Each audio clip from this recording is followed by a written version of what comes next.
We must, of course, acknowledge the efforts of our men and women in uniform, particularly the Eastern Mindanao Command of the Armed Forces of the Philippines, for ensuring the protection and security of our people through your various civil and military operations. Congratulations. We must also recognize the efforts of our LGUs, our various government agencies and law enforcement authorities in the region for supporting the NTF-ELCAC by improving public safety and implementing programs that improve the living conditions for all. In many ways, the program NTF-ELCAC has been around for a long time in different forms. During the Vietnam War, it was called Doctrine of Hearts and Minds.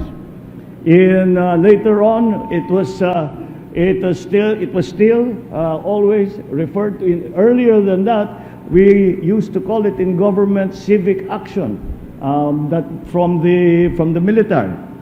But the NTF-ELCAC added many new dimensions to the concept. And that whole of nation concept that was attached to the NTF-ELCAC was, I think, what brought us success.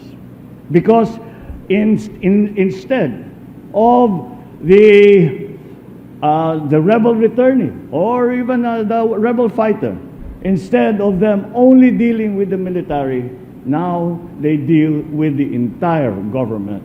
And whatever it is that the government can give, that one is what we will give to those who are in need, and to take away the reason for them to continue fighting against the government. So to those men and women who are part of that very important effort, your patriotism, your sacrifice, your commitment to the ideals of peace have yielded successful and fruitful results. Now, the people in the region, especially those in geographically isolated and disadvantaged areas, will reap the full benefits of the peace for which all of you have been responsible. And so I say this to our armed forces, that we must see these developments, that perhaps in a way we can say that the armed forces, the uniformed forces in our country, your mission has shifted. It has changed a little bit. Whereas before we asked you to be war fighters, now we ask you to be bringers of peace. And the success of the NTF-ELCAC program and all of the efforts of our military, of our police, have shown in the reaping of the benefits that we celebrate today, that the Davao provinces are insurgency-free.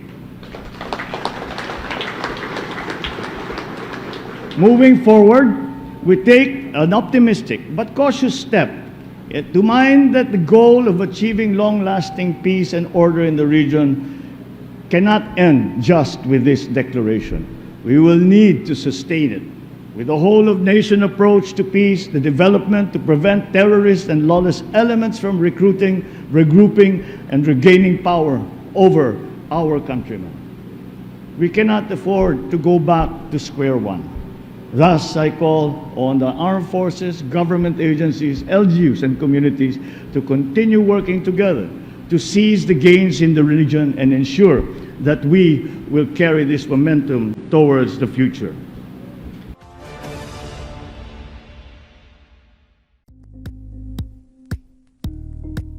Thank you for watching Politico TV. Please like and subscribe to our channel for more videos.